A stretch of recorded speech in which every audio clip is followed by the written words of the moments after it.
Afternoon, and finally, welcome back to another episode of Swiss Army Sports, episode 34. Today is January 12th, and I am completely wrong on the year. Let's Nice. go back in. The Big 26. I'm your host, Will Spain, former longstopper for the Troy Trojans, All-Speed Governors, and partially Houston Cougars. Joined by my side, former offensive lineman for the Hendricks College Warriors, Luke Wallman, man of electricity, and joined via virtuality, former kicker for the Houston Christian Huskies, H-Town resident on this big Monday night, and former kicker for the Troy Trojans, current nephew of the head men's basketball coach for the Troy Trojans, Chase Cross. Glad to have you back, Chase. Repping the Texas Longhorns. It's been a really nice portal season for UT Austin. Great last 2 months for us, honestly. So, well, I'm Yeah. not going to say us, but for UT, it's been a great last 2 months. So, We'll get into that. But yeah, Texas has been killing it in the portal. So today's agenda, CFP playoffs. So we haven't talked to y'all since New Year's Eve. We're going to give a little recap of the games that we saw on New Year's Eve, the semifinals. We're going to talk championship game. Portal madness. It's been a very entertaining portal cycle so far. We have the NFL playoffs, recap, and picks. We're recapping the first round, previewing tonight's Monday night game, and then giving our picks from the playoffs then out, previewed by our Super Bowl picks. Coaching changes in the NFL. Gave a little cool graphic for that I worked on today. Our Swiss Army Sports college basketball top 25. It's that time of year. We're going to start pivoting very hard towards college basketball, the NHL and the NBA. Who's impressing us in college basketball? I'm very excited about this segment to see who y'all have impressing y'all. NHL's past the midway point, so we kind of have a pretty solid picture of who's good and who's not in terms of hockey. Things are also heating up in the association, getting towards the All-Star break in the NBA, and the picture there is starting to come to fruition too, especially with my favorite team, the hottest team currently in the NBA, the Phoenix Suns. I'll get into that. FA Cup recap. One of my favorite sporting events is the FA Cup. All sorts of upsets can happen. That's Chase's segment that I will pitch in as well. The new NASCAR playoffs were announced today. They have been doing a win and get in kind of bracket format. They have changed it, thank God. And then best of the holidays, usually best of the weekend on a Sunday, Monday episode, but we were gone for so long. Might as well give the best things that have happened over that period of time. So let's talk football. It's coming to a close, guys. It's been a long college football season. I've loved every bit of it, especially this playoffs. So let's talk about the Capital One Orange Bowl. I had Texas Tech in this one, and boy, was I ever wrong. They did not come to play. I mean, Brendan Morton looked terrible. The offense looked atrocious. Defense kind of held their own for a long time. But I mean, when you're out there on the field so long, they just kind of break. 23-0 Oregon. Chase, what did you think about the Orange Bowl? man, I mean, talk about an offense not showing up. I mean, I was not high on Tech's offense based on, their schedule. They didn't wow me. That defense obviously was one of the best in the country, but I mean, quarterback play was just it was an implosion. I don't know what Morton was looking at for three-fourths of the game. I mean that I don't know if y'all saw that one pick. I think it was in the third quarter, threw it Yeah. straight into double coverage. Like Yeah. receiver was blanketed. I mean, I really like it was probably one of the easiest picks that Oregon DB had to make all season. So I really kind of chalked it up to, him not being prepared. It just didn't seem like Tech as a whole offensively was very prepared. Defense played great, but Oregon really didn't have to do too much to win this game. It was just a complete implosion by that Texas Tech offense. Oh, 100%. Luke, what did you think about the Orange Bowl? Yeah, After no. watching it at the beach. I thought the defense for Texas Tech played phenomenally. I agree. And I mean, it's the fact that they were just out there for so long. I mean, they completely shut this Oregon offense down. They turned it over inside their half of the field multiple times, and they only held them to field goals. I think they turned it over in the red zone and held them to a field goal. That is a bright future ahead for that defense, even though they have a bunch of guys leaving, but your coordinator is still able to game plan against what we thought was this electric Oregon offense. That's a really big thing that I'm looking for. But great for Texas Tech to finally make the playoff, but didn't show up on offense. No, they did not. Our next game was another just thrashing. And it was definitely a preview. It was going to happen in the Beach Bowl. Indiana bent Alabama over and spanked them over and over again until the final whistle blew. 38-3. Alabama was completely irrelevant in this game. It was all Indiana. My dad, I think, said it best. This Indiana team looked like a 2015, mid 2010s Alabama team that Saban was coaching. They were complete all around. This is one of the best college football teams I've ever seen play. And they showed that against Alabama, a weak Alabama team, an Alabama team we knew was weak. I hate to say I saw this coming, but I totally did. Yeah. I didn't know it would be to the extent that it was. Chase, what'd you think about the Rose Bowl? I agree. I didn't think it was going to be this to this extent. Like I knew Alabama was bad, but I didn't know Indiana was that good coming into the playoff. But boy, I mean, they just do everything superbly. They win in the trenches both on offense and defense. They've got a quarterback that the biggest mantra on him all season was that he makes the right plays and doesn't turn it over. He makes some big time throws, some NFL caliber throws. Like this kid is awesome and a great leader too. And then I mean, the talk of the town's been Kurt Signetti, and I mean he just reminds me of Nick Saban. I mean I know he comes from that tree, but he is the closest thing that we have gotten to Nick Saban. Just his emphasis on execution and perfection, even when you're blowing a team out. I mean, they've got so, like in the last two games, they've got so many pictures of him mean mugging the camera, and he's up 25, 30 points. I mean, I love what Indiana has done. And I mean, I agree with you, Will. I mean, this reminds me of one of those early 2010 Alabama teams. Percent. I think Signetti is the closest thing we're going to get to Saban in terms of a head coach as of right now. My vote's still John Summerall, but that, that is out to be seen. He just reminds me so much of him as he carries himself.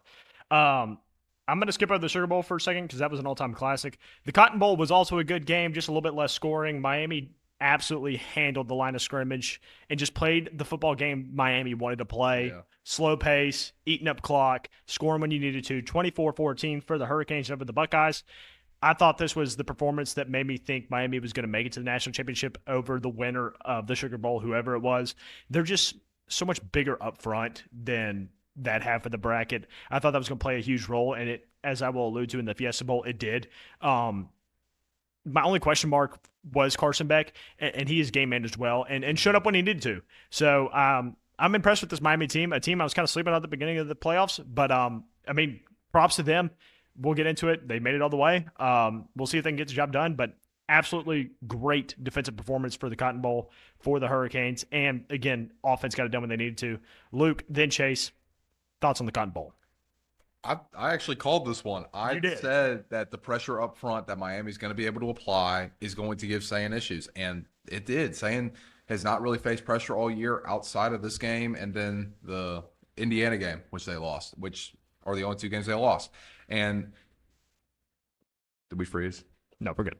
Okay. Sorry, froze on my screen. The Miami front, I think, is the best in football, rivaling with Indiana's, just like off the edge rush and all that. And it's going to be interesting. This defense is really good. It's going to be interesting to see how the game plan for Indiana. 100%. Chase, what did you think about the Cotton Bowl?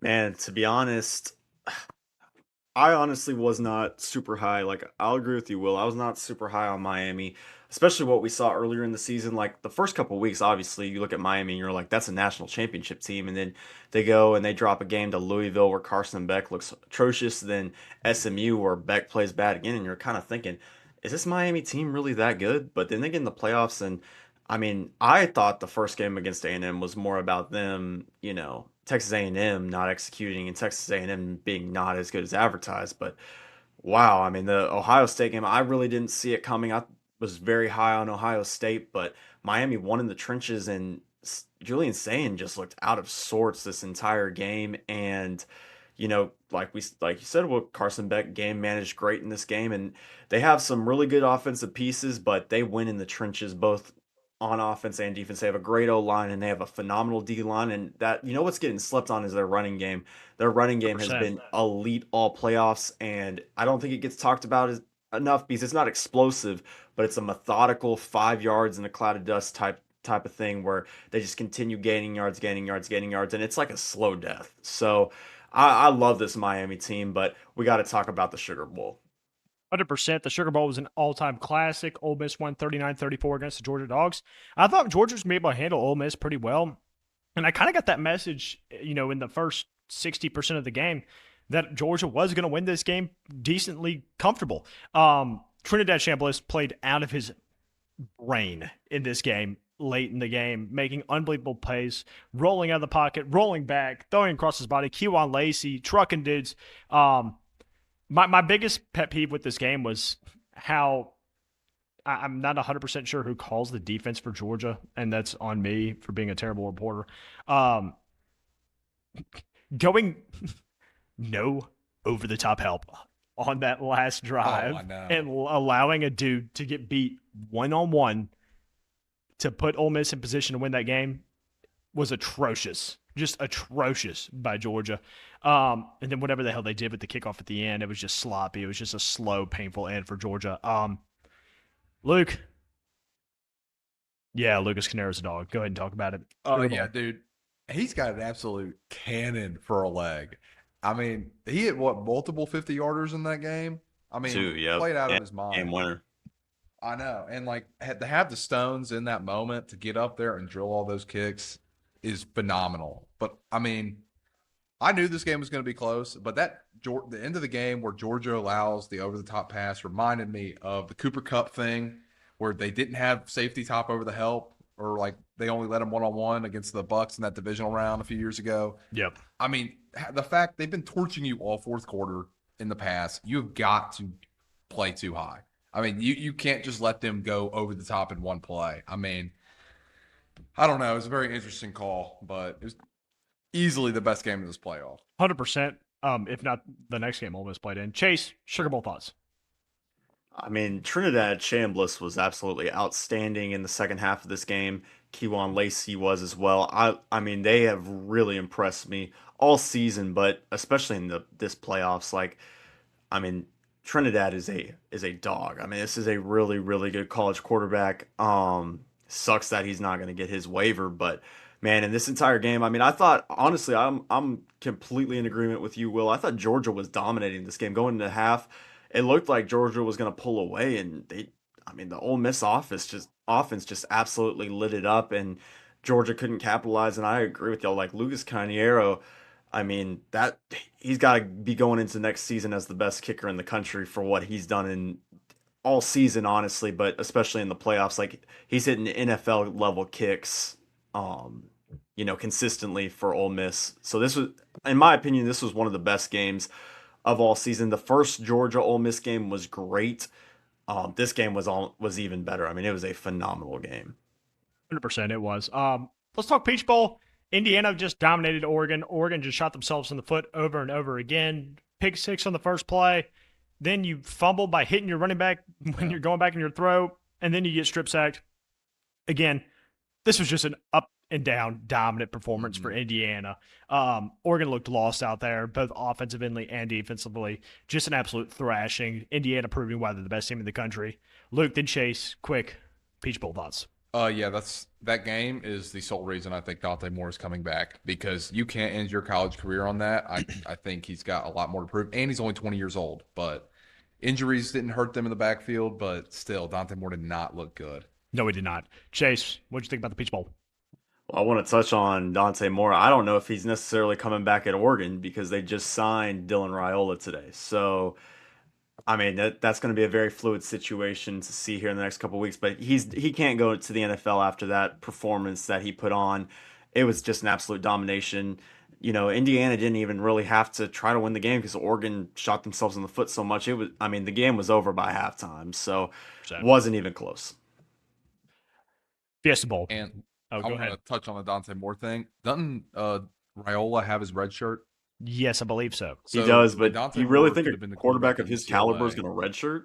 Yeah, I don't think he had many options, to be honest with you. And I think either. It was a decent situation for him to step in. Hey, you're going to redshirt a year under Dante Moore. He's going to go to the NFL, and you're going to be the dude at Oregon for 2 years. It's the same thing that Dante Moore did when he transferred out of UCLA. Yeah. He was the dude at UCLA, transferred to Oregon to sit behind Dylan Gabriel for a year, and then now it's his team. I think it's 100% a great move by Dylan Raiola. I think he needs to sit a year. I know. I don't think he's that great of a quarterback either. So I think the sitting will help him tremendously. 100%. Fiesta Bowl was another movie by Ole Miss. again, another game I thought Miami was going to win comfortably. I mean, they were dominant in the first half on both lines of scrimmage, up offensively and defensively, but Ole Miss just kept getting explosive plays and keeping it close. And if it weren't for a jump ball that arguably could have been a face mask on the offense and a pass interference on the defense at the end, which I mean nullifies itself anyway. Miami escapes the Fiesta Bowl, makes it on the national championship game, 31-27. The mantra for this game for me is actually not Ole Miss. It's Carson Beck led his team down the field, a game-winning drive, pieced apart that Ole Miss defense and ran it into the end zone. Goal to go situation late in the game, 30-something seconds left. Dog move by Carson Beck. Absolutely just great game, especially the way Ole Miss got all the way back down the field in like 3 plays, had a chance to win it. Chase and Luke, what'd you think about the Fiesta Bowl? That's why you play a quarterback $4 million right there. I mean, 100%. Carson Beck showed all his veteran moxie, made some really big time throws. I mean, that I've never been a Carson Beck guy, and you guys know this, but man, he really stepped up, led his team down the field, and got him in position to win that football game. Now I mean that they still left too much time on the clock clearly for Ole Miss to make it interesting at the end, and they escaped. But really, I thought Miami outplayed Ole Miss for the majority of this game, and Ole Miss just was able to kind of keep it close late. And this was a phenomenal fourth quarter. I mean, this another great game in the playoffs as well. 100%. I do think Miami was the deserving team there. Luke, any thoughts on the Fiesta Bowl? I want to talk about the coaches here because Pete Golding, I think Ole Miss is just going to be just fine. I think Pete Golding did a pretty good job for his first 3 games as a head coach in the playoff for what he did. And he's done a good job in the portal so far with recruiting and retaining people. But Mario Cristobal, I love this dude. He's a great head coach, former offensive lineman at Miami, as we all know. I mean, I love this dude. You're getting up there for the trophy presentation, and you're telling everybody to get the fuck out the way and get on my players up here that actually deserve this. I love that. I mean, that is essentially what Kurt Signetti I feel like could have done in that scenario too. It's kind of just the same. It's all about football. He's just ball coach. I don't care about any of this other stuff. It's football. But Miami, I think it's gonna be a solid game. Or I don't know. We'll talk about it. Hopefully, it's a solid game. 5 seconds. Just to close out on that. Yeah. No.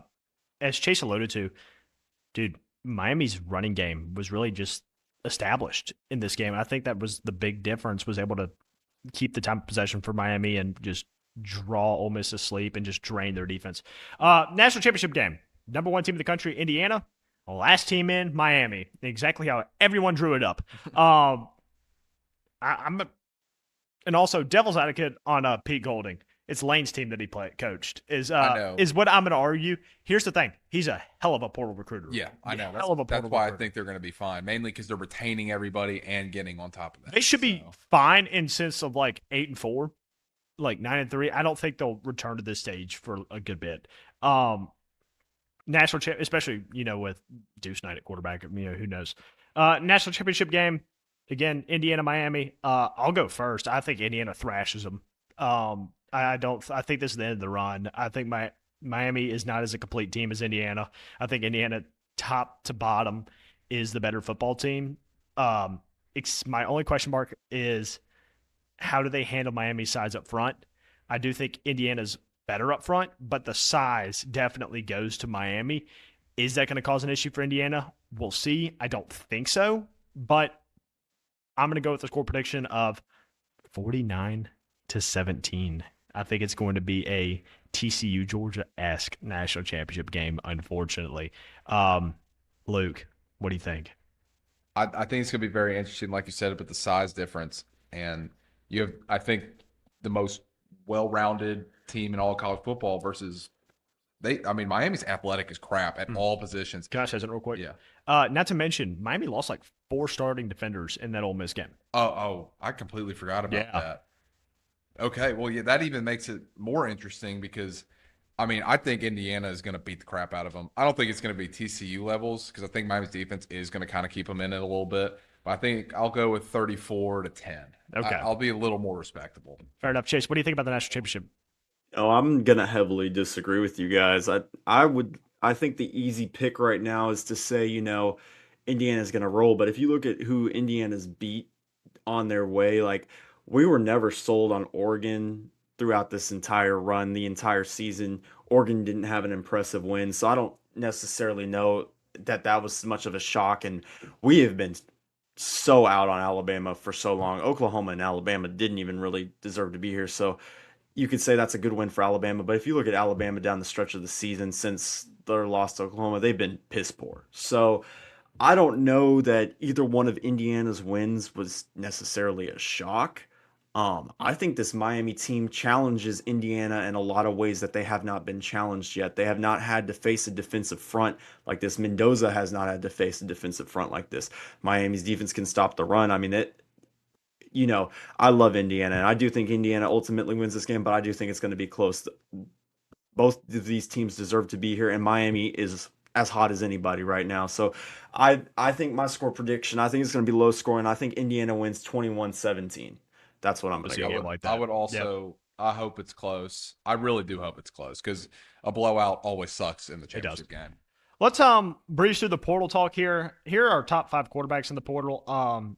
The big news today, which isn't technically confirmed yet. Apparently, Tennessee's making a last-ditch pitch to Sam Leavitt. I don't see it happening, though. So I'm going to go ahead and say Sam Leavitt, Arizona State to Louisiana State. LSU. Lane Kiffin's got his quarterback. Has a solid backup, too, from that quarterback from Elon, just in case this does fall through. Drew Messamaker. He's a stud. And Oklahoma State's got their quarterback. North Texas, Oklahoma State, following his coach. Should translate to success over there in the Big 12. Brendan Sorsby. Everyone saw this one coming after his girlfriend committed to Texas Tech. Cincinnati to Texas Tech. Byron Brown, who I was actually surprised to see as the 4th-ranked quarterback in the portal over Josh Hoover. Going to Auburn, I think this is actually a bigger pickup for Auburn than most people are giving them credit just because their head coach went to Auburn. I think he's going to succeed in the SEC at a relative standard, especially with all the weapons he brought with him from USF, like, his entire receiving core, to Auburn. And then Josh Hoover, guys, Indiana, dude, is just not going to fade away quite yet. I think this honestly was the best quarterback in the portal. And he's going to join a Kurt Cignetti team. Again, another portal quarterback coming to Indiana. He's going to ball out quick. Luke then Chase, what do you make of these top 5 quarterbacks and where they went? I love Sam Leavitt. I don't think he's $3.1 million good. I think he's a great quarterback, but if you look at what he did this year, if you watched any time he played against Arizona State, it's Tyson. The year before, it was all Scatterboo, and he made throws when he needed to. I think he could be a great quarterback. Don't think he's $3.1 million worth, but I think Hoover is, like you said, the best in this class. 100%. Chase, what do you think? I'm gonna disagree with you on Levitt. Obviously, I've gotten to watch him a little bit more just with, being I love the Big 12 and then also seeing him in the playoff last year against Texas and then all season this year. I mean, Sam Levitt is extremely sneaky athletic. He's one of the fastest quarterbacks I think I've seen as a white guy in a long time. And yes, you can say he's super reliant on Tyson, but I mean, when you have a guy like Jordan Tyson on your team, you're going to get him the football. He's a good passer. I think he's going to do great at LSU and have maybe, I mean, the success of Arizona State quarterbacks going to LSU. He's going to have a great year. Lane Kiffin is going to have him right. Charlie Weiss Jr. is a phenomenal offensive coordinator. He's going to put up some stats and he will be in the Heisman race. I think Mestamaker is a great pickup for OSU. Don't think they're quite ready to compete yet. Sorbsby, I mean, I think this is really a lateral move for him. Cincinnati's offense. I disagree. Well, I'm not saying in terms of defense because Texas Tech's defense is going to be phenomenal, but in terms of offense, Cincinnati's offense is going to be very, very. It's very comparable to what Texas is. I don't think his numbers take a huge jump. We already know. I do think it's an upgrade for Texas Tech, though, don't you? 100%. Okay. More than 100%. I'm just saying. I was just making sure we were on the same page. Himself. Oh no, it's a huge upgrade for Tech. Huge upgrade for Tech. So I think Tech will easily win the Big 12 next year. There's no question about that. Yeah. But I agree, Byron Brown. I agree with you, Will. That was a sneaky good pickup for Auburn, and I think Auburn definitely got a huge upgrade at quarterback after what they've had over the last couple of years. But I mean, I'm on the same train as y'all. I think Hoover tremendously underrated. People don't realize how good this guy was at TCU with not the same caliber of weapons that he's going to have at Indiana, with not the same caliber of coach that he's going to have at Indiana. He's going to ball out, and he's going to have a Fernando Mendoza type season this next year, and Indiana's not going anywhere. I 100% agree. So I threw out some 3 of the best non-quarterbacks. We're still waiting on Damon Wilson II to make a decision. He is the second ranked edge rusher, fourth overall player in the portal, coming out of Missouri. Yet has to make a decision. And let me just fact check myself on this before I mess it up. Yeah, and they're not even showing where he got offers from. So, I mean, I honestly, here we go. Yeah, so apparently 92.1% he's going to go to Georgia. Didn't he start at Georgia? Oh, he did start at Georgia. So that's kind of Aren't they ironic suing there. him? Is this the guy they're suing? Oh yeah, because he enrolled and he's back in the portal. Yeah. So he's going to go back to Georgia after they're suing. I don't know. Apparently Miami, Ohio State, Alabama, and Texas are all in the mix. That's kind of a mess there for terms of Damon Wilson. I definitely want to talk about Chaz Coleman, who is an absolute elite pass rusher for Penn State. I hate to say it, the Vols got a good player. And it's honestly surprising that Tennessee was able to pick up this guy. I just don't see any promise in this Tennessee team, especially with Heupel as coach. I'm sure y'all probably agree. But you know what I really wanted to highlight here? The number one receiver in the portal is going to Texas. He's going to join Arch Manning. Cam Coleman, dude. I didn't see this coming. I totally thought this dude was Bama bound. I guess he has a little bit of Auburn Tiger still left in him because he just couldn't do it. So he goes to Texas. There's only one person I'm going to ask about this player, and we know who it is. Chase, how you feeling? Phenomenal. I woke up to the best news yesterday. That was, well, not wake up, but we got it during the middle of the day. And honestly, when we went in for Cam Coleman, Sark's been all in on Cam Coleman all offseason. That's been the rumor the whole time. I know they threw an absolute bag at him, and I understand why. And everybody was getting a little, like in the Texas fan base, was getting a little frantic and impatient because, you've seen the mass exodus of, 3 stars and 4 stars leaving Texas. But over the last 2 to 3 days, just the talent they brought in is crazy. And to bring in Cam Coleman, this is massive to pair him with Ryan Wingo and Emmett Mosley. That is probably the best wide receiving core in the nation. I think we can pretty much say that now because Cam Coleman, if you look what he's done with Jackson Arnold at quarterback, it's astounding. So I'm really excited to see what he can do. Obviously, Arch is going to have to be a little bit more accurate than he was. He still had good numbers last year, but he's going to have to make that jump if they're going to win something significant. But I think this definitely roster-wise puts Texas in the top 3 to 5 in the country in terms of roster and definitely top in terms of skill positions. So it really, again, everything's set up around Arch. If Arch can make that jump and play how everybody kind of expected him to play this year. We saw flashes of it for the last 6 to 8 weeks of the season. It just depends on what happens, how he starts the year next year. 100%. In terms of Texas, and I'll get to them actually when we see them. So top 25 team portal rankings. Just a couple teams I want to highlight. Houston has actually killed it in the portal. 13 transfers in, 8 out. Ole Miss, again, as you mentioned, killing it. A&M expected to kill it with all the money in Texas, same as Texas Tech. But yeah, there's a couple of teams I want to point out here. One being Texas did get a solid running back out of NC State at 20. But, we touched on Cam Coleman, etc. Arkansas. We knew how good of a recruiter Silverfield was, but that was at Memphis. You gave him an SEC budget. All of a sudden, he's got the 12th best portal class in the country. Same with Oklahoma State. And now, granted, a lot of those players are from North Texas. They were highly ranked because of how well they did in North Texas. UCLA, 14th in the country in the portal.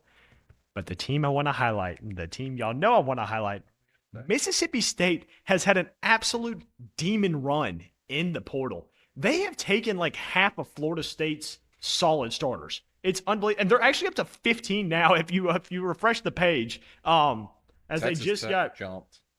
It jumped to 1 too. Sorry to cut you off. You're good. If you click on you refresh the on 3 page, all of a sudden Mississippi State has jumped to 15. Recruits have been coming in, 18 transfers in. Now I see 34 transfers out. Most of them, not all of them, but most of them were not exactly huge losses. They got a 3-star safety from LSU. 1, 2, 3, 3 players from Oklahoma.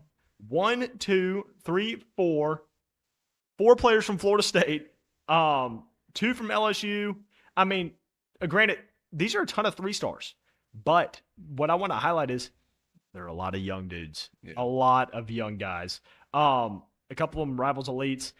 I think Jeff Lebby has completely put Mississippi State back where he wanted them to be. They were competitive in every game this year that they were in. They got rid of that corner that got burnt constantly by Ole Miss in the Egg Bowl. That was elite in terms of my view of Mississippi State's team this year. You reloaded on the defensive side of the ball. You have your quarterback. You have your running back. You have your receiving core. Texas is going to be damn good. But watch out for those dogs. I'm telling you, Mississippi State is going to sneak up on people this year. Quick, so we keep it moving. Luke, then Chase. A couple teams that just jump out to you here in this top 20. Wisconsin at 13. Oh, 100%. Yeah. Especially since I think Fickle, all of us can agree, Fickle probably should have been fired after 100%. this year.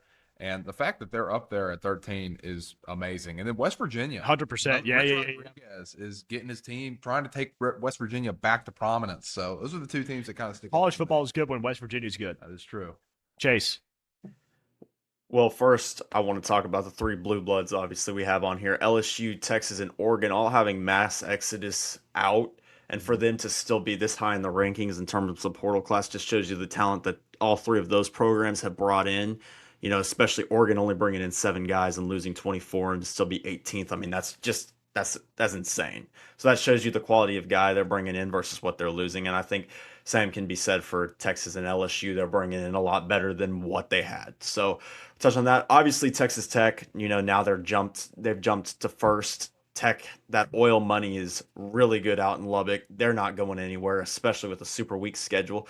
But the 2 ACC teams, Louisville and Virginia Tech, James Franklin is kicking butt in the portal right now. We figured he would, but watch out for Virginia Tech. And then Louisville, I mean, that was a little surprising to me, but they're doing great. And then, you know, like we said, Houston, Florida, and then West Virginia, shockingly, is in the top 10. And then obviously we touch Oklahoma State, Arkansas with the new head coaches. But I agree with you, Luke. The biggest one here for me, Wisconsin with Luke Fickell. Basically, I mean, it's a prove yourself year. They just gave. I mean, if he starts off the year poor, he's gone.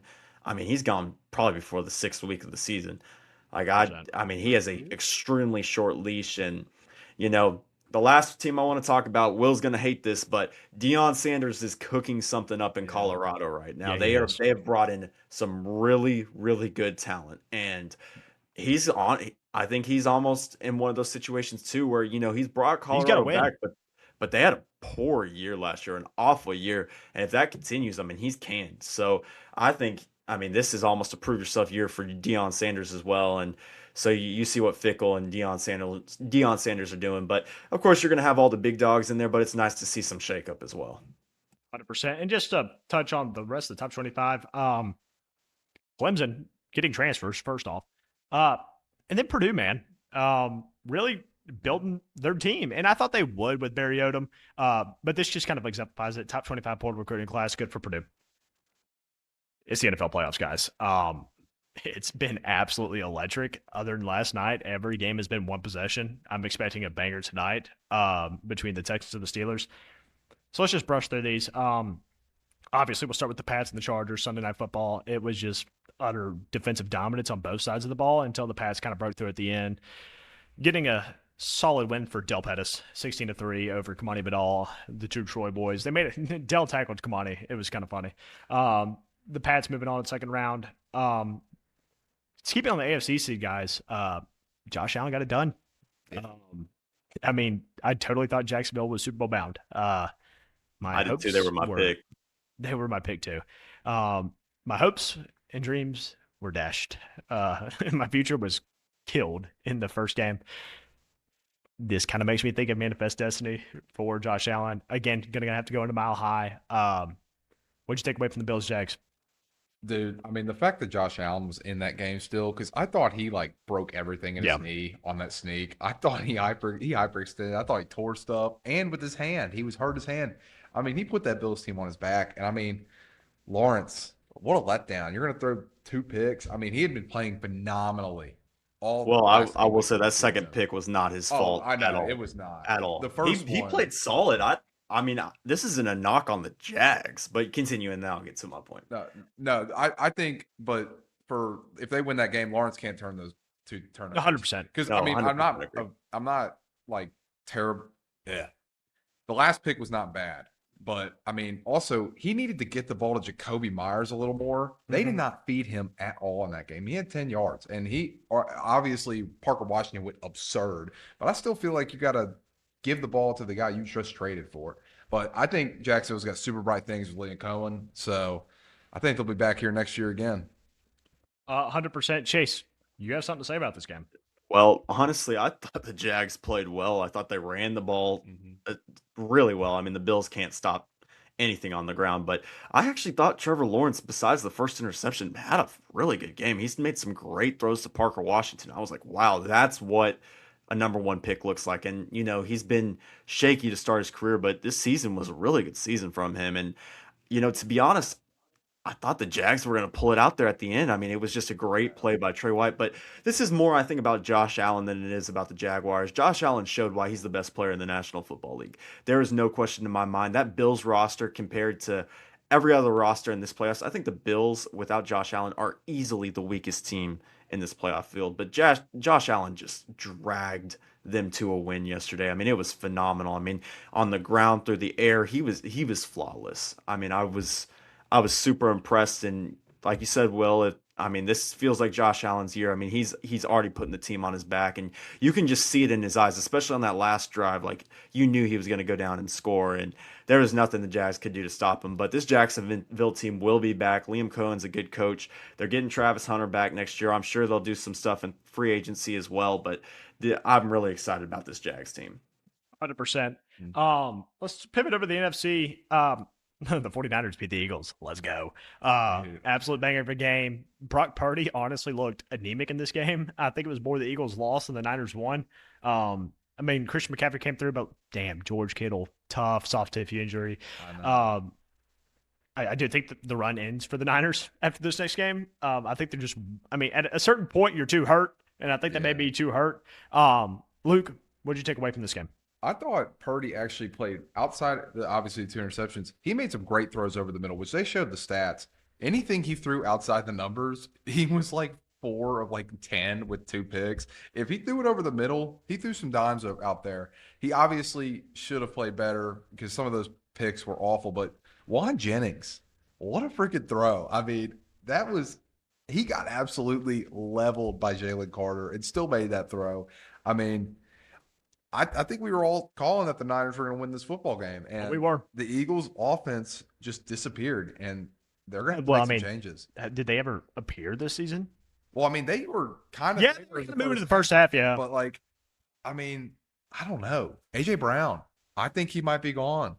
I honestly think he might. I think him and Jalen Hurts hate each other, dude. I He's know gone. You cannot tell me. 100% gone. You cannot can't do that on the sideline too. He's gone. Yes. Yep. I know. And like Sirianni said, "Oh, you're all good." And like, I get hard coaching.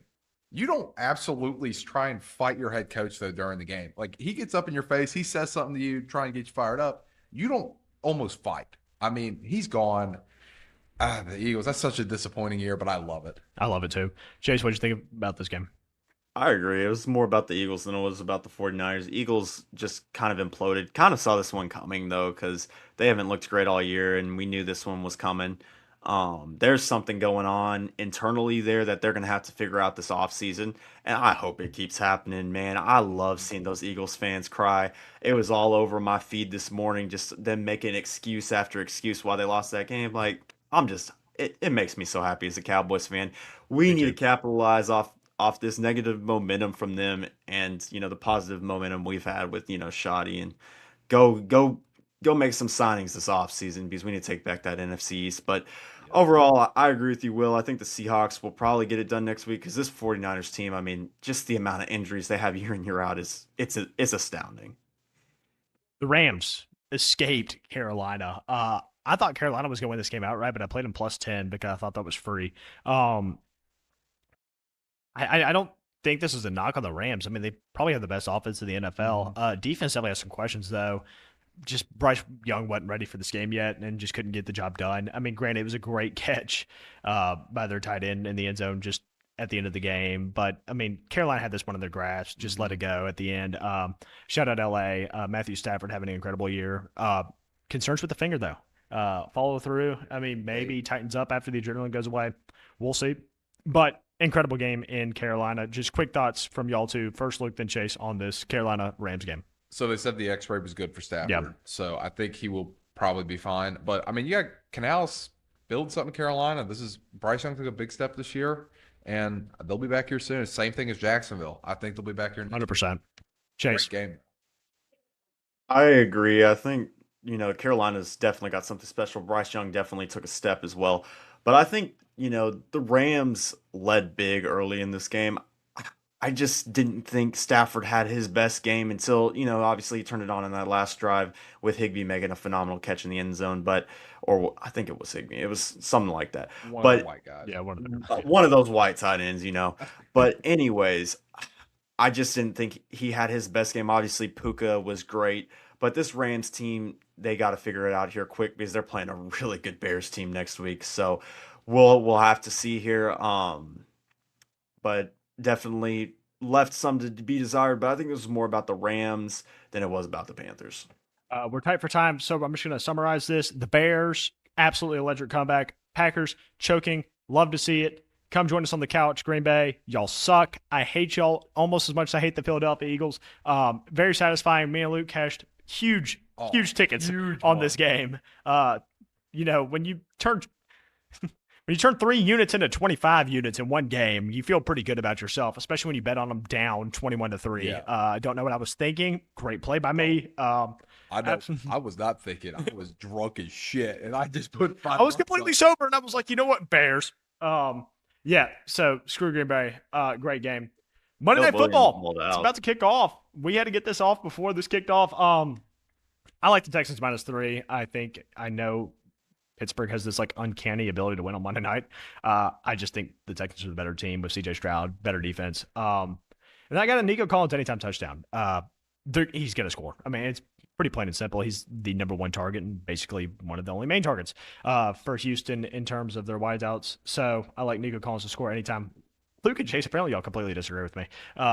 So go ahead, Luke, then Chase. Yeah, I got Steelers money line. I think Aaron Rodgers is going to cook up some voodoo magic tonight and be able to will this Steelers team into a win. And because usually when the Steelers make the playoffs, they're the 7th seed. They sneak in at 10-8 or 9-8 or whatever, and they just play the 2 seed and get killed. They have home field advantage for the first time in a while, and I think they get it done tonight. And then I got Aaron Rodgers over 1.5 rush yards. He has hit this in his last 5 games. He had a 10-yard run last week. If he scrambles for 3 yards, that's all it takes. And then you can get one kneel down at the end of the game. The kneel downs are what I'm worried about, but I think he could easily get this. Chase. Well, I have 2 stats for you. One, Mike Tomlin is 11-0 on Monday Night Football. The other stat is the Houston Texans have never won an away playoff game. So, oh my God. I'm not going against history. History repeats itself. Steelers money line, slam it. And I do think this game, everybody's trying to, say it's going to be a defensive battle. The Texans defense has given up quite a few points, even though I think it's still the best defense in the league. Over the last couple of weeks, they've been getting scored on pretty heavily. And I think, the Steelers offense have found a little bit of lightning in the bottle, and I think this is going to go over 37.5. I don't know if it's going to be a high-scoring game, but I could see, 27-20, maybe. I agree. I think the line is way too low. I think the line is way too low, so I'd take the over 37.5 total points any day. Super Bowl picks. Wow. Okay. Well, we all think the Bills are coming out of the AFC. I do think they will topple the Denver Broncos. I think they will face the let me put 2 and 2 together here. New England Patriots in the AFC Championship game, and I think the Bills will get it done. Those have been pretty electric games between those 2 teams. I would love to see a third one. I think the Bears beat the Rams. I don't think the Rams are going to be able to withhold this Bears offense that is just kind of again, lightning in a bottle. I think they'll face the Seattle Seahawks, and I do think the Bears are kind of like a destiny team and will win the Super Bowl for the first time since 1985, setting the stage for the Dallas Cowboys to end their streak next year and win their first Super Bowl since 1995. And Super Bowl I'm pretty sure it's, let me get this right, LXI. But Luke, what do you think? I've got Bills Pats. I think they will end up being in the AFC Championship. And I got kind of a hot take. I think whoever wins the Seattle game is going to the Super Bowl next week. Weird stat. Every time since Shanahan's been at the Niners, they've been in the playoffs. They go to the NFC Championship, which really scares me. Like that scares me a lot. And I think the Bears will end up playing Seattle and they will end up bearing like they do in the past. So that's why I got Seattle in the Super Bowl. And I think Josh Allen finally gets it done. I just refuse to believe Buffalo's going to win a Super Bowl. I know. Chase, what do you think? Well, obviously, I think the Bills will beat the Broncos pretty handedly this week. And then I think the Pats will probably take care of the winner of tonight's game. But I really don't trust Drake May enough yet. It's too early for the Me too. Patriots to go to the Super Bowl and actually win it. So I'm gonna trust my gut with the best player in the league, Josh Allen. I mean, I just got done talking about how good he was against, that Jags defense that is electric. And he's just gonna carry this Bills team and he's gonna get them to the Super Bowl. And then honestly, I don't know why I feel this way. I don't think that, for whatever reason, I think Sam Darnold's going to have a repeat of last year.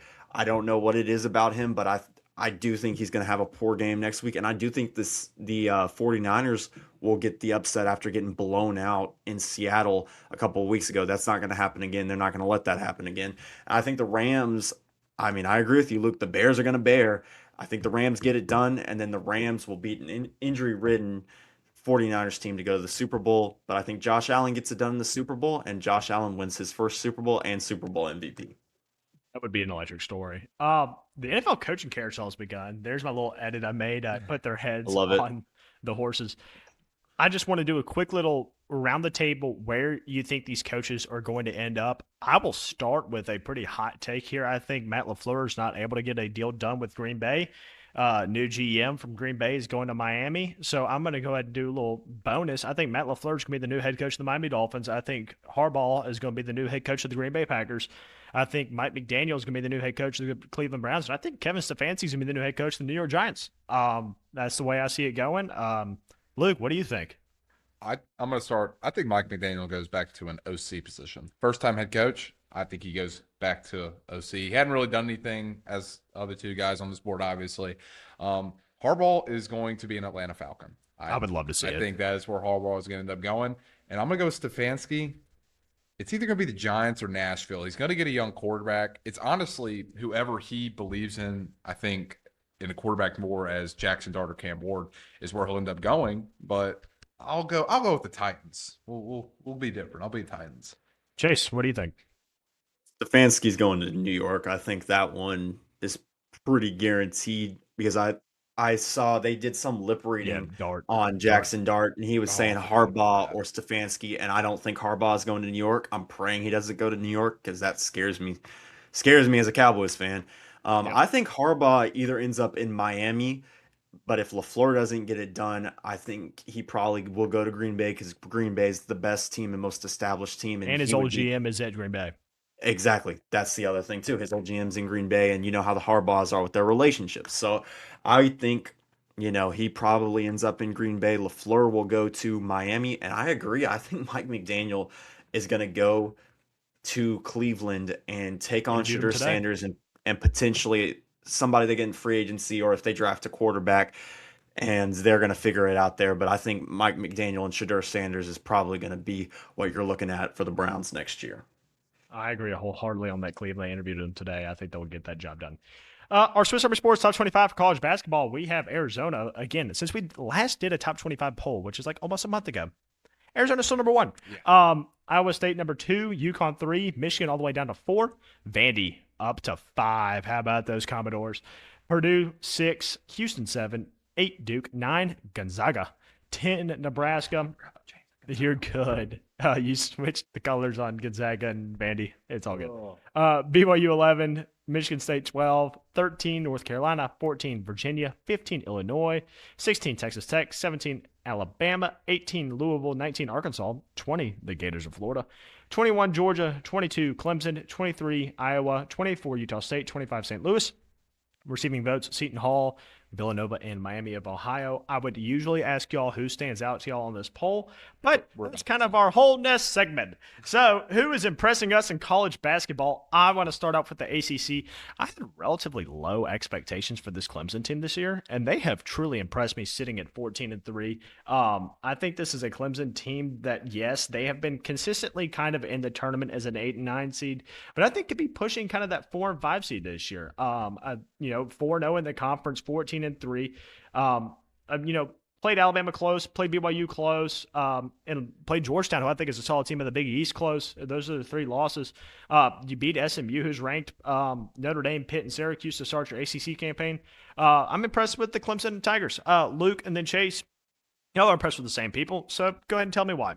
Yeah, I'm impressed with Virginia. I mean, first-year head coach Ryan Odom has got them back to kind of the national prominence that we have not seen since Tony Bennett's been there. And this is a different Virginia team. They can score the ball and play defense. It's very weird. They're scoring. They have a few games where they have scored 90+ this year. They have obviously their only loss is weirdly to Virginia Tech, which they lost 95 to. Robber game. You never know. I know. So, but it's at Va Tech. But they beat NC State by 15. They beat Cal, who I think is a very underrated ACC team, and they beat Stanford. So, I mean, they have looked really good this year under their first head coach. So that's who I'm impressed with. Chase, you're also impressed with Virginia. I agree. The first year head coach has done a phenomenal job with Virginia. I mean, they're 14-2, which I was not expecting Virginia to be that good this soon. You know what I mean? I agree too. I wanted to put Clemson as well. I thought Clemson was going to have a massive fall off after what they lost last season, but man, I was wrong. And I mean, I love this Virginia team as well too, but I think Clemson and Virginia are far and away the 2 most impressive teams in the ACC, and definitely surprising. 100%. Onto the Big Ten. I mean, we're all in agreement here. It's hard not to say Nebraska. They're 16-0, undefeated in the Big Ten. They have wins over Indiana, Illinois, Michigan State, Wisconsin. It's a team that can score and run up the score. It's also a team that can play that gritty defensive game when they need to. This Nebraska team is honestly, flirting with being on the national championship stage in terms of how well they're playing basketball right now. Again, we got to see how they do on this back half of the Big Ten schedule, especially with Michigan, Illinois, and Purdue all to come. But the stage is there for the Huskers, who have an absolutely amazing traveling fan base that I got to interact with when we went to the tournament. They will pack whatever tournament site they are at, Big Ten and national championship, or not, national tournament. You know what I meant? This is a Nebraska team that I'm very excited about, especially with Rink Most at forward, 16 points per game, shooting the ball nearly at 49%. This is a great Nebraska team. Luke and then Chase, y'all agree. Touch on it quickly. Oh, yeah, they can shoot the ball really well, like you said, and it's really weird to see Nebraska. They've also had a quick turnaround with their head coach being in, I'm pretty sure, year 2 or 3. I'm pretty sure. He's a younger head coach, if I'm not mistaken. Did not expect this at all. I definitely thought this would end, but I mean, they got a bunch of white dudes who can shoot it, and that's what you got. I mean, Chase, what do you think about the Skurs? Fred Hoiberg, their coach, has done a phenomenal job. He's actually, I mean, I wouldn't say old. He's 53, so he's, mid-age, but he's done a phenomenal job this year with Nebraska. And I will tell you a story. My cousin plays college basketball at Troy. Before the season started, he said Nebraska was going to be really good, and I was like, "Oh, no way, Nebraska basketball is going to be great." And now they're sitting here at 16-0, so it's like, I mean, good call, Austin. I mean, they are a really good basketball team. A bunch of white guys who can shoot it, play gritty defense, and they win close games, which is what has impressed me the most. They've won close games against competition, like that Illinois game was phenomenal. Yep. So I love this Nebraska team. I think they're gonna keep it rolling, but really impressed with what the Huskers are doing. Big 12. It's hard not to go with Arizona again. I mean, you're 16-0. You've got wins over Florida, Auburn, Alabama. You blow teams out. Koa Pete is a Naismith contender. This is an absolutely top to bottom elite shooting team, elite defensive team. They're good inside the paint and outside the arc. They are an early title contender for me. Arizona is terrifying to me as a fan of Houston and Gonzaga. I absolutely see one of my team's season coming to the end at the hands of the Cats, but Arizona in March, you never know. So I'm going to let Chase bounce back off that first before we go to Luke. We're loving the Cats. I love the Cats. I mean, this team, I I watched them at the beginning of the season. I was like, wow, this team is a lot better Yeah, than me too. everybody They're so electric. advertised. They're electric. Koa Pete, I mean, I think he could be the first pick in the draft next year if AJ Debansa wasn't alive. But I mean, Koa Pete is a baller. They shoot the ball well, they defend well, and they beat really good teams. If you look at the gauntlet before the season, like you're looking at this, I was talking about it before the season. Like they with the gauntlet, they've won. You're looking 6, 7 losses right off the jump right before conference, and they have beaten everybody. They've dominated games. I mean, Don Miller did. Houston and Iowa State have been the two best teams in the Big 12 for the last couple of years, but man, Arizona is the new best team in the Big 12, and I mean, I am super convinced on this team. I am super impressed with Arizona. Luke, my bad, Tommy Lloyd. Yeah, Excuse me, no. Sean Miller got back. Sean Miller, I feel like, has had a few I hate stints Sean Miller, there. dude. West Virginia, dude. Talk to me. Yeah, so I kind of wanted to go different because I knew we were all going to do Nebraska, and obviously we're all super impressed with Arizona. West Virginia, I mean, you got first-year head coach Ross Hodge from North Texas. They've got a dude in Hunter Huff. They just beat Kansas at home.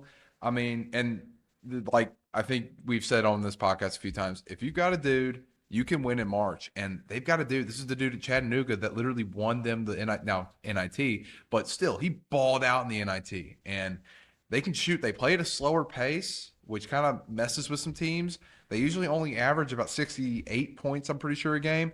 And I could see them being just like a 8-9 seed. And this is first-year head coach. Nobody thought West Virginia was going to be any good. So I am shocked at them. On to the Big East. Seton Hall, man, 14-2. Now, this isn't a team that's going to wow you offensively. And what I really want to highlight is what you kind of just said with West Virginia: slower pace, lull you to sleep, play in the paint, get rebounds, and an elite defensive team with Seton Hall. A player I want to highlight, Najee Hines, the forward, number 25. He shoots about 60%. I mean, this is a team that only allows 62.7 points per game. I mean, Stephon Payne, their forward, averages 7 rebounds a game. It's just kind of one of those teams. I do not think they're going to go deep in March. They don't really have a dude. But I think it's a well-rounded team that's going to really compete in the Big East. And I'm honestly just really surprised at how far Seton Hall has come in such a short time under the tenure of their new coach. Luke, I love your pick.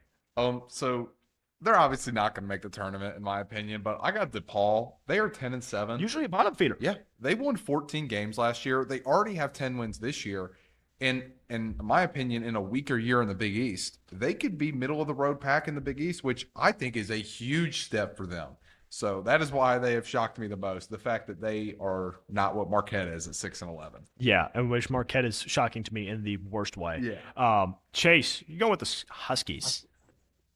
I feel like this was kind of the safe pick here, but I really have been impressed with what UConn's done. Their only loss is to the best team in the country, Arizona, and they lost to them by 4 points. I mean, they have a trio of elite guys with Braylon Mullins, Solo Ball, and Alex Caravan. I mean, Dan Hurley has done a great job at UConn, and they continue to win games, and they're starting to become more and more dominant. I think that they're going to handily win the Big East this year after last year's disappointment. I think UConn's going to do great, and I'm really impressed with everything that they've done this season. 100% onto the SEC. We are all on the Vanderbilt Commodores. And how can we not be? They're 16-0. They score 93 points per game, Luke. 93. Yeah, this team can shoot the ball lights out. Tyler Tanner, their guard, averaging 17 points per game. Tyler Nickel, an elite forward. I mean, and they play defense too. They only allow 72.1 points per game. I mean, this is the Vanderbilt team that top to bottom, I think, is right now the best team in the SEC. And I don't think anybody saw this coming. This is the year of the Commodore in terms of sports, and I'm loving to see it. Undefeated both men's and women's basketball. Shout out Vandy. Quick touch on it, Luke and Chase, as I obviously did not change the nameplate. It is completely shocking to me that Vandy's having this. And hey, cool little tidbit. I saw Tyler Tanner play in high school. Played at Brentwood Academy. That dude is a dude. I mean, I've watched Vandy. Now, the big knock on them early in the year was they did not really play anybody at all. And then they went into Bama and they beat Bama. And I'm like, holy crap, they are legit. And I mean, it's going to be interesting to see once you get deeper in SEC play when you have to go to a tough environment like Auburn or like Florida to see what they do. But I think they can win the SEC this year. So, especially with the down year with Kentucky and some of the top teams being down, I think this is year of Vandy. 100% Chase. Vandy. I mean, I love what Vandy's done this year, and I will say one of my uncle's former players, Duke Miles, he's kind of been a journeyman in the NCAA, is playing great basketball for Vanderbilt. He's done great everywhere he's went. He started off at Troy, and then he won some other mid-major, ended up at Oklahoma, and then bounced to Vanderbilt this year and has done great. Duke Miles has done great. This Vanderbilt team is legit.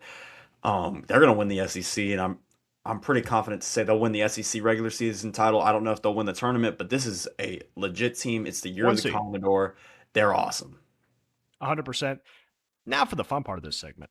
Mid-majors, guys. I'm going to let Luke start, and Chase, you bounce off of him. I mean, I think y'all had the obvious choice. I wanted to go different than Miami of Ohio, but talk to me about Miami of Ohio. Yeah, Miami of Ohio is 17 now, which I feel like they haven't played anybody, obviously, but I would compare this not as the talent level as FAU did in that one year where they won like 30 games where they lost, but I think they are on this sort of trajectory where they are going to beat a bunch of the teams in conference because they already took care of, I think, the best team. Akron, and Bowling Green, and Toledo. Yeah, they took care of the three best teams in the MAC, and they went to Bowling Green and to Toledo.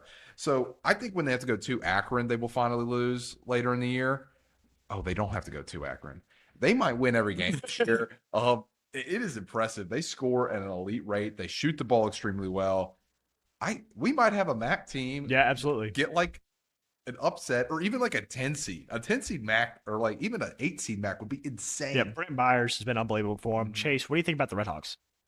I love what Miami, Ohio's done this season, and I'm gonna tear off and talk more about my uncle's team, but my inside sources said that it was between Miami, Ohio, or Akron for Troy to get in the MAC Sunbelt Challenge, and they unfortunately did not get Miami, Ohio to end their streak. So, I mean, Miami, Ohio hasn't played anybody, but when you're 17-0 in any sport, anything, that is impossible to do. It is so hard to win games, especially in the MAC. You know how even the competition and resources are in the MAC.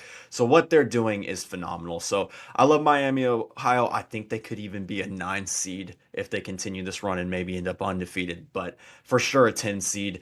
This is a great basketball team, and I mean they're starting to push top 25s across the country. So I'm really excited to see what they continue to do. Talk about in my mid-major team, one of the best mid-major conferences in the Missouri Valley Conference. Dude, Murray State has completely had a 180 turnaround. They are 15-3. Their 3 losses by 11 to SMU, who's now ranked. McNeese by 13, which is kind of a slip up, and then 3 to MTSU. They have rattled off 11 wins in a row against teams like Akron, Drake, UIC, Bradley, and Evansville. I mean, this is now granted. They still have a lot of Missouri Valley ball to go. But, I mean, granted, other than their games against Northern Iowa and Belmont, I mean, this is a team that could win the regular season title for the Missouri Valley Conference and make a run in their tournament. I'm very impressed with what Murray State has done, especially with my very low expectations for them coming into the year. They score 87.9 points per game. That's 28th in the country. Their defense isn't elite. But we know mid-majors that can score can tend to be threats in the tournament. Watch out for the Racers. Let's talk about Power 5 sleepers. Chase, I'll let you kick it off with A&M. Buckyball across the country is very, very divisive, but I think A&M has shown a lot over the last couple weeks that they can be legit. Like they've gotten good wins against, I don't know if you would say it's a good win, but Auburn has looked solid this season. They're not great, but they've gotten good wins at Auburn and Oklahoma. I mean, I think this A&M team will be solid and they will make the tournament, especially with their record right now. I mean, they're sitting at 13-3, I think, as we're filming. So, I mean, you never know what can happen when you get to March, but any SEC team that's 13-3 and is majorly slept on like this, I think we have to kind of talk about. I mean, you could pick a lot of different teams, but I think you're kind of on the same line of thinking with Mississippi State there, Will. I am. And I guess I'll piggyback back off of that before Stanford. Look, the Dogs of Mississippi State, yeah, I'm homing a little bit, but there is reason behind this. 10-6, 2-1 in the SEC. You lost to Iowa State early. Didn't think that was like by 16. I thought that was a bad loss. Well, it turns out Iowa State's freaking elite. Bad loss to Mexico, bad loss to Kansas State.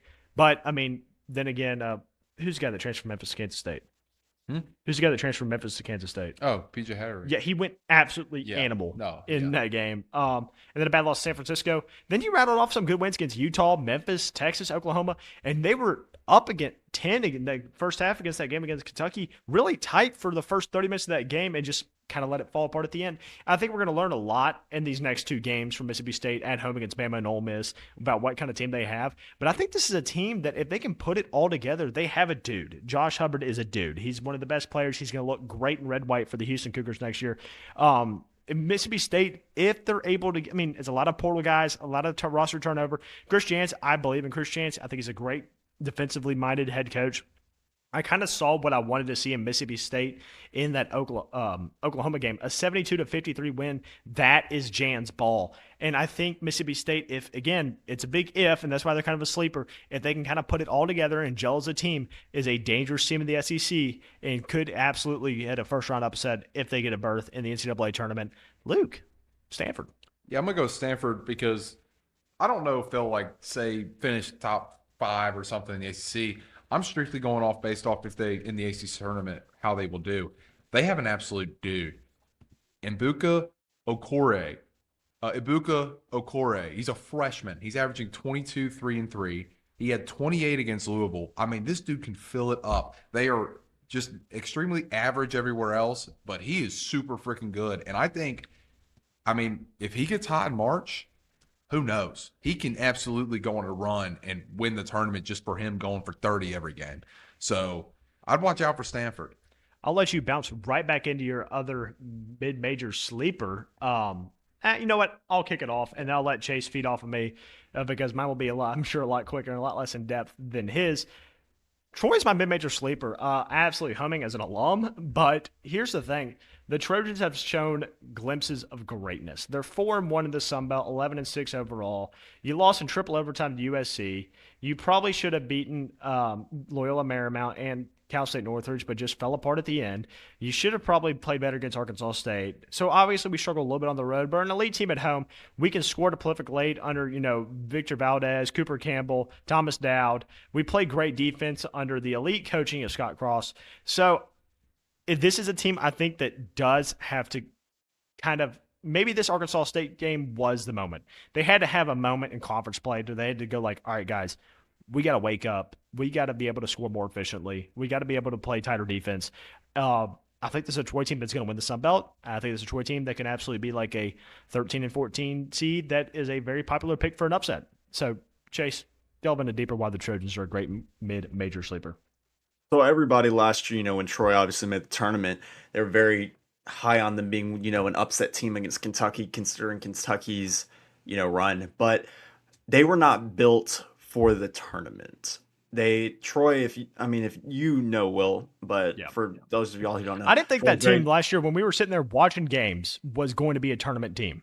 No, but they couldn't shoot the three at all. I think they had one of the lower. They were average or on the lower end of 3-point percentage in the Sun Belt. So, when you're trying to pick a team in March to, that you want to get behind for maybe an upset or a sleeper, you're looking for a team who can shoot the three well. And that's just, and push the pace and play elite defense. That's everything that this Troy team is this year. They can shoot the three extremely well. They have a guy in Thomas Dowd that is 15-10 every single game. And they've got, shooters all around, shooters off the bench. This Troy team is really freaking good. And they should be able to win the Sun Belt. The Sun Belt is definitely a lot weaker this year than in years past. So I think this Troy team could get into, if they are able to get into March Madness, they are going to shoot the lights out and maybe catch fire one game. We saw what they did against San Diego State, upsetting San Diego State, and should have beaten USC as well. So they can play with everybody. Don't necessarily know if they can, if they'll make a long run, but they can definitely upset a team. And we've already seen them do it this season, so I wouldn't be surprised if they did it again. 100%. Luke, former D3 team, St. Thomas. I'm going to go with the St. Thomas as my little sleeper team because they are the Summit League, which obviously only Oral Roberts in my recent memory has been a Summit team. Is like South Dakota State. I've been upset. Yeah. I didn't think they upset. No, but they've just been a really solid major team. I'm talking about upsets wise in the tournament, and they legitimately got kicked out of D3. they got asked by their conference, or they got told by their conference they are not allowed to be in that conference anymore. That is how good they are. This is their first year as postseason eligibility. They are super efficient offensively. Now, the 3-point percentage is down, but that was early. They struggled from three. The last few games, they've been shooting around 35-40% from three. So they're making strides in that regard. But I think this is a St. Thomas team that is hungry. They dominated the Division III level in basketball forever, and I think they can if they get in the tournament, they can maybe pull off an upset depending on what seed they are. 100%. So we're past the midpoint in the NHL. Let's talk about the Eastern Conference. Chase, I hope you've been doing your homework and been watching a little stick and puck. Dude, the Detroit Red Wings, I mean, are absolutely a shock for me. This is a team that I thought would probably be a wild card team out of the East, but they are leading a very stacked Atlantic Division. Montreal and Tampa Bay holding their own there at 2 and 3. But let's talk about the Buffalo Sabres, man. They've been on an absolute tear recently, 9 and 1 in their last 10, have found themselves in a wild card spot in the Eastern Conference. And then Toronto, man, has just yet to be able to figure it out. I mean, they just can't win a road game to save their lives. Very sound at home. And then the Florida Panthers, again, we thought the injuries would come to bite them. That has. And then the Ottawa Senators to round out the Atlantic. There are a lot of internal problems right now. I mean, rumors of different players cheating on their wives and ratting each other out. So, I mean, the Ottawa Senators are an absolute mess. A team that I thought was absolutely going to compete in the Atlantic this year. Chase, what do you think about the Atlantic? Really think it's more about the teams that are kind of are kind of surprising how bad they are this year. I mean, obviously the Panthers and the Senators. Obviously, like you touched on, the Senators were expected to be a pretty good hockey team going into this season and just have not been. But the Panthers coming off that NHL win the Stanley Cup win last year.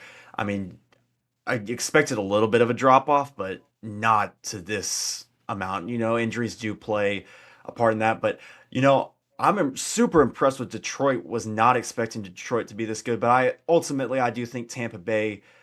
I mean, they've been on a tear as well. I think Tampa Bay probably wins this division and is the best team in the division. I mean, as you can see, they've got 3 games in hand as well, and winning 9 out of their last 10. Yeah, I really like this 39 Lightning plus team. 39 goal I differential. I know mean, are that you they're kidding me? so good.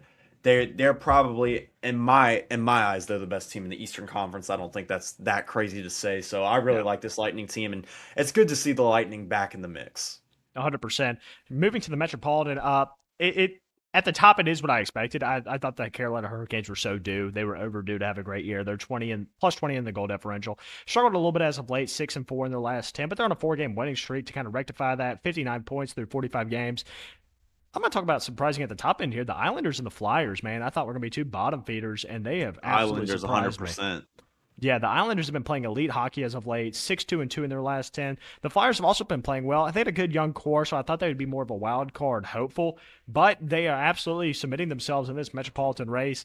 The Capitals, man, they were once at the top of this Metropolitan division, thought they would be first or second, but they've kind of fallen off as of recent 4, 5, and 1 in their last 10, but they're still plus 17 in their goal differential, so I think that's important to note. Here's the thing, though. We knew the Blue Jackets were going to be bad, but damn, the New York Rangers are an atrocity right now, especially with Igor Shesterkin on the IR. How do you feel about the Metropolitan Division? Well, one team that you didn't touch on that I think needs to be touched on is the Penguins have been playing besides the last 2 games, but the Penguins have been playing Yeah, some they've good been playing better. hockey. They've been playing a lot better, and I think the Penguins could sneak into that wild card conversation and maybe press the Flyers or the Islanders. I think the Capitals will turn it around. I mean, like you touched on, plus 17 goal differential. That means something. Yes, they've been losing, but this is still a really good Capitals team, and I would love to see Ovi get one more crack at it. But the Hurricanes are far and away the best team in this division, and I think they probably hold on to that top spot here. But really, the big story is the Rangers coming into the season. Obviously, the Rangers were predicted to maybe not win the division, but be in the top 2 or 3 Yeah, compete places. at least. At least compete. I mean, they are so far off it, and with Shesterkin out for a while, I mean, it's they've got some issues that they're going to have to correct. And I mean, at least New York has one good team in the Islanders, but I think we touched on it before. We definitely thought it was going to be flipped. The Rangers being in second place in the Metropolitan, and the Islanders being in second to last. But you know, 100%. it's crazy I, how I it could see turned this out. Rangers team being like a seller at the deadline. I mean, you may have to 100%. get rid of this aging core and try to rebuild. And then I just want to touch on the one team we did not talk about. The New Jersey Devils are absolutely atrocious, and they will end up falling towards the end of the standings. But let's talk about the stacked conference, which is the West, and especially the stacked division that is the Central. The top three teams in the NHL all come from the Central. The Avalanche are by and far the best team in the NHL so far right now. Plus 80 in their goal differential, guys. 8-2 in their last 10, 73 points through 44. Now, here's the thing: if you know anything about hockey history, this absolutely does not translate to a Stanley Cup win. The team that wins the President's Trophy, which is overall regular season winner, usually does not win the Stanley Cup. It's kind of like a curse. So it's kind of funny on that end. But the Colorado Avalanche have been absolutely elite as of late. As of the Dallas Stars and the Minnesota Wild, I mean, the Quinn Hughes trade to Minnesota has completely revitalized this team. I mean, between these three teams, you have Minnesota Wild in third. It is 13 points so you get your next team in the Central with the Utah Mammoth sitting at 48. Again, kind of thought the Mammoth would be in that wild card conversation, but you know who I got to talk about. 6-4 in their last 10, but they really have turned it around as of late. The Nashville Predators are playing really good hockey. UC Saros has kind of stepped it up in net, and Steven Stamkos is on an absolute tear for Nashville offensively. The Blackhawks kind of sticking about where I thought they were. I thought the Blues would have a down year, but we got to talk about the Winnipeg Jets. It's been a really rough year for Winnipeg, a team that I thought would absolutely be a playoff contender, and as of right now is not even close. What do you think about the Central Chase? I mean, it's so top heavy. The Avalanche are phenomenal, far and away the best team in the league. I mean, 4 losses at this point in the season is absurd. I mean, Absurd. everybody in the NBA is talking about the Thunder. I think the Avalanche could be even better and even more dominant, even compared to them. Yes, they've slipped up for 2 losses in their last 10, but plus 80 goal differential is insane. But like you said, it doesn't translate. I really like this Stars team. I think they are a really good hockey team. Yes, they've struggled over the last couple of weeks, but this is still a really good hockey team, and the Wild are really good too. But what I like to see, I mean, the Predators have been, like you touched on, Preds have been playing some good hockey, and I like what I've seen out of the Mammoth too. I mean, this Central Division it is pretty loaded, and I could see both Utah and Nashville pressing for maybe that final wild card spot. 100%. I could absolutely see both wildcard teams coming out of the Central. Let's Yep. pivot to our last division, the Pacific. The Vegas Golden Knights currently have the lead despite actually losing more games than they've won, which is, I think, why the NHL should go to the 3-2-1 system like they do in soccer. 3 wins, 3 points for a regular win, 2 points for an overtime win, 1 point for an overtime loss, and no points for a outright loss. Which, I mean, would have Vegas not in first. Obviously, I got to touch on my Edmonton Oilers. Have really come on fire as of late. I know 5-4 and won their last 10, but we got a stretch of 5 games that we play in this one week, 7 days. So we'll really see what Edmonton's made of, especially tonight as they go on the road. 51 points in 45 games, about where I thought they would be at, maybe a little bit lower. The San Jose Sharks are coming through way quicker than I thought they would. I knew Macklin Celebrini was a special talent for San Jose, but they kind of have a good goalie there with Yaskos Askarov, who has really been handling the defensive side for San Jose very well. I think this is a Sharks team that is going to kind of be there at the end to make a playoff push, which, I mean, is very exciting for them. Been a long time coming. The Kraken also playing good hockey as of late, 7-1-2. But let's talk about where I thought the Kings would be this year, which is not in the playoff conversation, and they have fallen off to that point. 19, 15, and 10, 4, 5, and 1 in their last 10. This is a very aging Kings team that was kind of in the last window of their Veterans Group Cup window, and I thought that were going to be enough to get it done. They're going to have to probably sell at the deadline. And then Anaheim has fallen off hard from Hard. top of the That's what I wanted division to talk to, about. yeah. They were in first a couple weeks ago, and they've lost 9 straight. I mean, Yep. what is going on? It was bound to catch up with them. They started off so hot. Now they've kind of evened out. Do I think the Anaheim Ducks will compete for a wild card spot? Absolutely. But they were not at the top of the division. And then Calgary and Vancouver. I mean, we knew Vancouver was going to be bad, but they are truly are bottom feeders in the NHL. Give me your Pacific takes. Well, like I touched on, I mean, the Ducks falling off so hard. I expected them to cool off after that hot start, but man, losing 9 in a row, I mean, that's just absurd.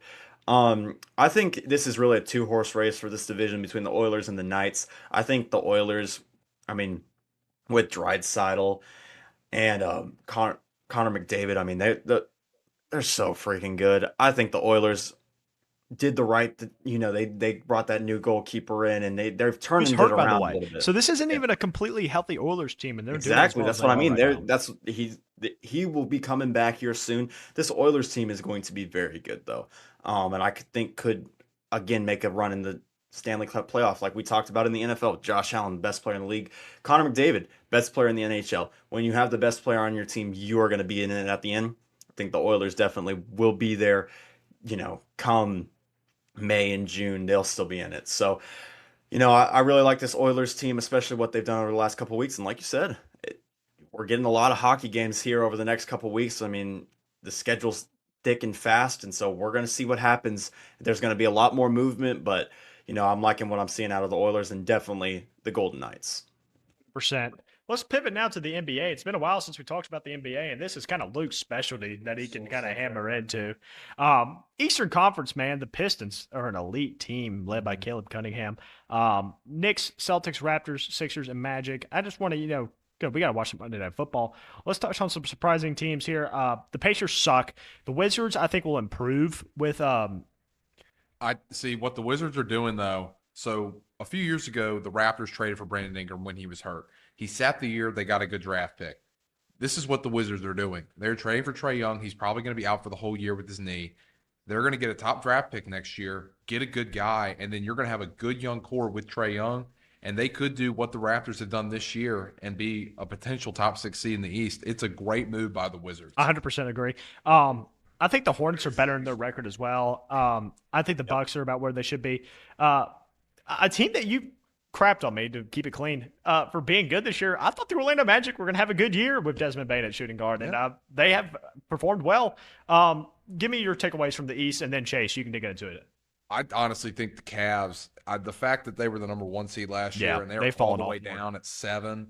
I mean, still lots of basketball to play, but that is shocking to me. And then now Giannis has only played 25 games, so I think he's missed roughly about 15. The Bucks probably, with how weak this play-in is, could probably jump up to the 7, potentially into the 6 seed, depending on how the rest of the season goes. So that's another thing to look out for. And then the Hornets next year, it might be they have a great young core with Brandon Miller, LaMelo Ball, Colin Kneppel. You're going to get another draft pick on top of that.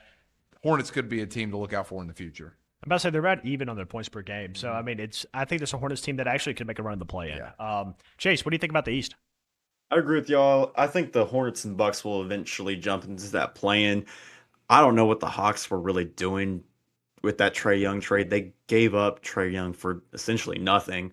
But really, I think the East is super weak. Detroit and the Knicks and the Celtics are the 3 teams I think actually have a shot to make the finals out of the East. I don't think really any other team, maybe the Magic or the 76ers, if they get hot towards the end, could push. But I really like Cade Cunningham and this Pistons team, and I love the core that they've got with Jalen Brunson and Karl Anthony Towns up there in New York. So I think, the Knicks are going to push, and this is really the Knicks' year. I mean, they won the in-season tournament. The Knicks have to go to the finals this year, and basketball is better when New York is good.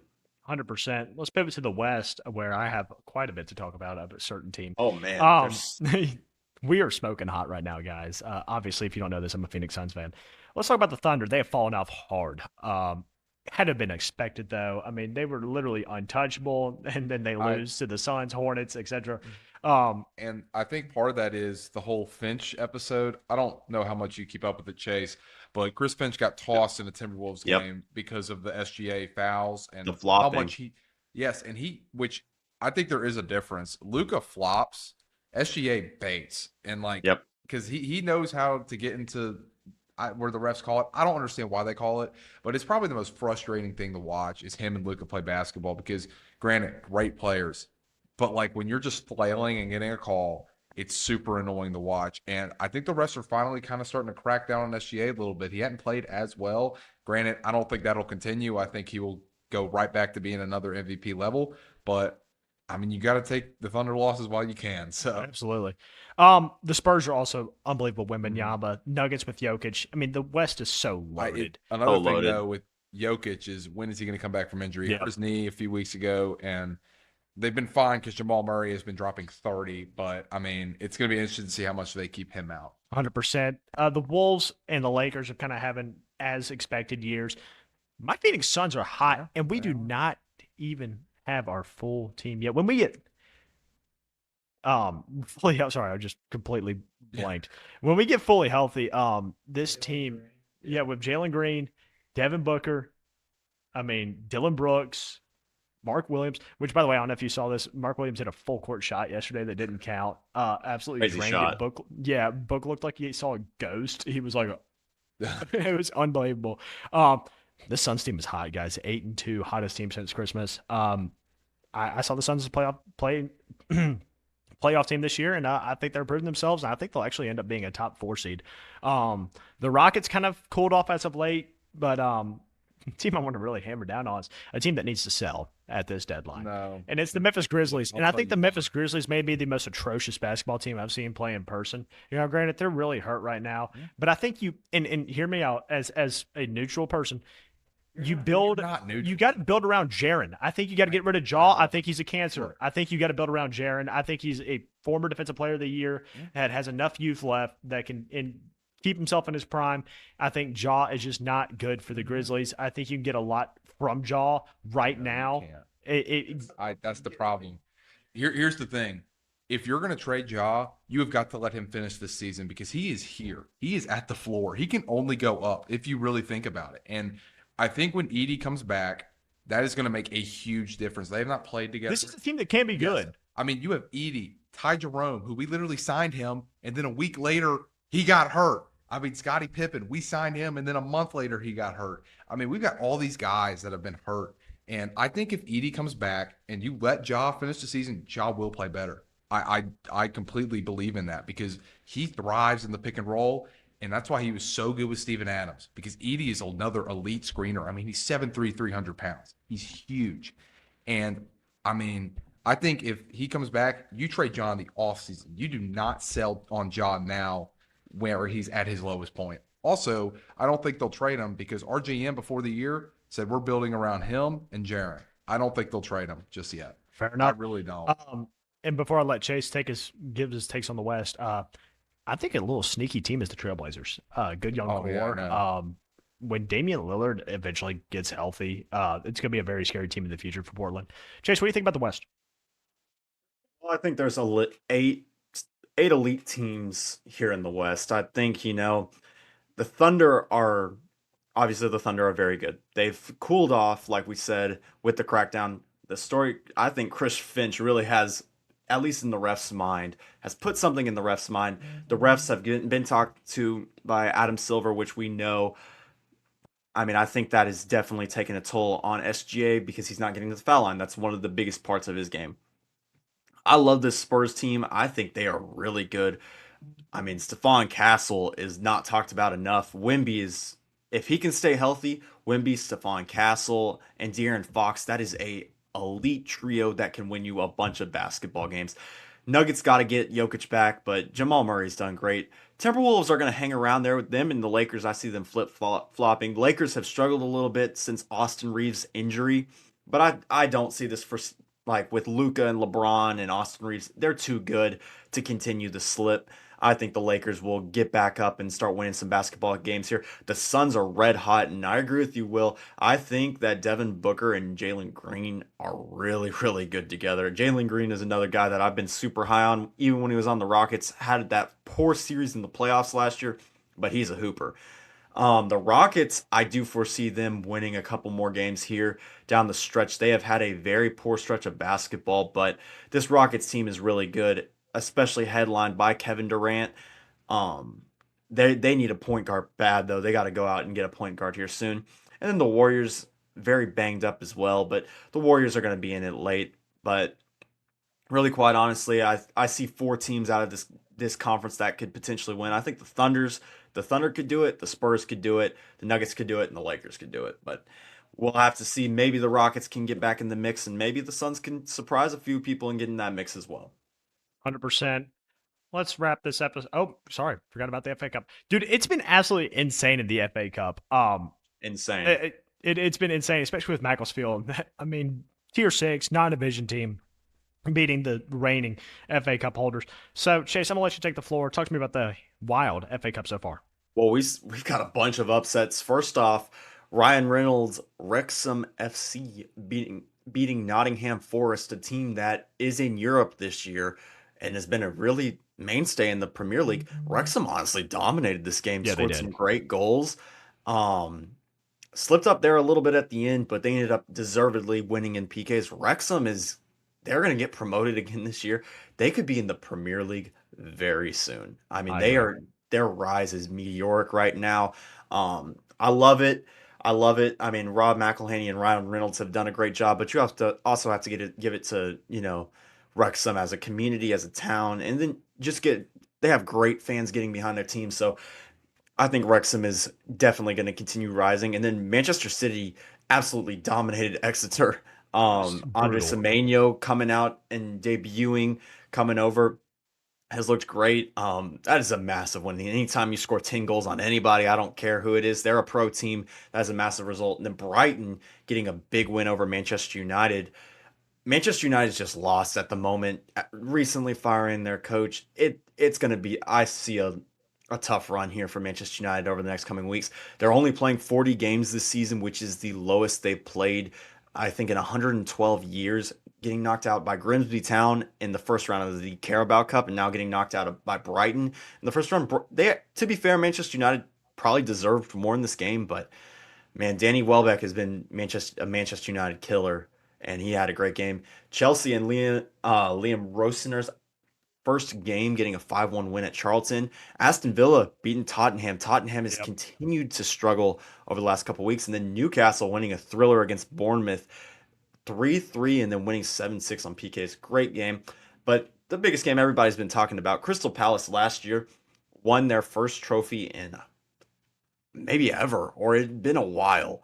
Um, the shortest title defense in history, losing to Macclesfield United, 120 places below them. They are six leagues. They're in the sixth league of English football. Crystal Palace is in the top league of English football. It is crazy. I mean, oddly enough, the head coach of Macclesfield is Wayne Rooney's brother, which, I mean, I don't know if you want to chalk something up to that, but still a shocking result. And then Liverpool was actually playing Barnsley pretty Dude, close this game today, was but close for very most of the close. game. But Florian Wirtz finally turns it on, and they win here at the end. And then Yeah. I'm gonna surprise you. I added two more slides because there was a lot to talk about in soccer this weekend. So, Oh, dude, El um, Clasico was insane. yeah, El Clasico yesterday was insane. Always a good game, but there was so much drama in this game. Um, Vinicius Jr. has been heavily criticized, not scoring for 19 games for Real Madrid, but comes out and plays, I think, the best game I think I've seen Vinny Jr. play since his Ballon d'Or season in 2024. Gonzalo Garcia also gets on the score sheet for them, but I got to talk about Barcelona. That front three is elite. Rafinha is, I mean, if he had the PR Lamine Yamal has, Rafinha would have a Ballon d'Or. Played another outstanding game. Lamine Yamal was great on the right. Lewandowski was great. Rashford's great. This Barcelona attack is great. Pedri had a great game as well for Barcelona. Um, but really, the fallout from this game is what was kind of shocking. So what do you want to go to the next slide? Oh yeah, yeah, So yeah, yeah. There's a lot of movement. there Yep. is a lot of movement right now. So Xabi Alonso, who Real Madrid just hired this summer, really strongly renowned manager, played for Real Madrid, had a great run with Bayer Leverkusen 2 years ago where they went unbeaten until the final game of the season, had another good year with Bayer Leverkusen last year, comes to Real Madrid and you're expecting it to carry over, and he's honestly done great. He has only lost four, I think it was 4 games or 6 games. It's between 4 or 6 games for the entire season. They played 30, 35 or 34 already. So, I mean, not a bad record at all. Highest win rate for a first year coach at Real Madrid. He resigned today because of just the egos and the issues with the board and the locker room. I mean, it is just a toxic place right now at Real Madrid. And I think that largely has to do with Kylian Mbappe's ego there at Real Madrid, I mean, he's a phenomenal player, but he has gotten so many coaches fired, and this new generation of players, I mean, the ownership group are showing they'll listen more to the players than they will to their coach. So there's no backing of the manager anymore in football. And that brings me to my next point. Ruben Amorim with Manchester United. Manchester United have been playing better. They hadn't lost in 8 games, and then they have 3 draws in a row to teams they probably should have beaten, but didn't play bad.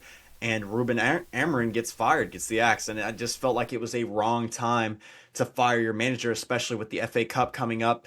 You're only in the Premier League and the FA Cup due to poor form in the previous seasons, so you've got to make the most of those competitions, and you can't fire a coach. You can fire him in the summer, but it really hurts your team right in the thick of fixtures to fire a coach and then expect them to turn around, play different systems, and end up winning. Then Enzo Maresca, coming off a Conference League win and a Club World Cup win this summer, out as Chelsea head coach. And this was the biggest surprise to me, considering that they had honestly overachieved this summer winning the Club World Cup, and he had them in a really good spot in the league as well. Same as Amorim, both Manchester United and Chelsea have struggled over the last couple of years, and both these managers have them in good places in the league. So definitely very shocking. And then Xabi Alonso leaving. I think all 3 of these managers are good coaches, and there's just no support from the boards and in the back room of world football right now. So definitely very shocking. Yeah, that was interesting to see. Let's touch on NASCAR. First time on the pod, we're touching on NASCAR. So previously, we'd been in a playoff format in NASCAR, winning your in top 16 team or drivers. Winning your in, a win got you an automatic berth in the playoffs. It was a 4-race, 16 goes to 12, 4 more races, 12 goes to 8. 4 more races, then you had 1 race in the championship 4. That is no longer. They're going back to the somewhat of the chase format. Top 16 drivers in regular season points will make the chase. A race win no longer guarantees automatic entry into the chase, which is a big deal in terms of like how important races like the Daytona 500 and Talladega 500 were in terms of playoff standings. Were yes, they're still going to be big in terms of those are the biggest races of the year, but it is no more winning your end. The points leader at the end of the season will have a 25-point advantage over second. The seeding of the chase will then go 2100, 2075, 2065, 2060, 2055, and 5 points so far, so on and so forth until 16th. I think this is great for NASCAR. This is what us as NASCAR fans have been calling for. There's no more elimination after 4 races. It keeps everyone involved through 16 races. It's way more exciting in terms of the finish of the season when the chase is going on versus the playoff format that it currently had. Very excited for NASCAR to get back to the chase format. Felt like we needed to touch on that. Before we get to our best things that happened this holiday break, I love Christmas. It's my favorite holiday. Even Christmas with my family were absolutely wonderful. So Christmas festivities were my one. New Year's beach trip with my boy Luke over here was absolutely electric. It was a great trip. A lot of booze was consumed. And then the NOLA bachelor trip I went on January 2nd through 4th for my childhood best friend Owen Silvara was a movie.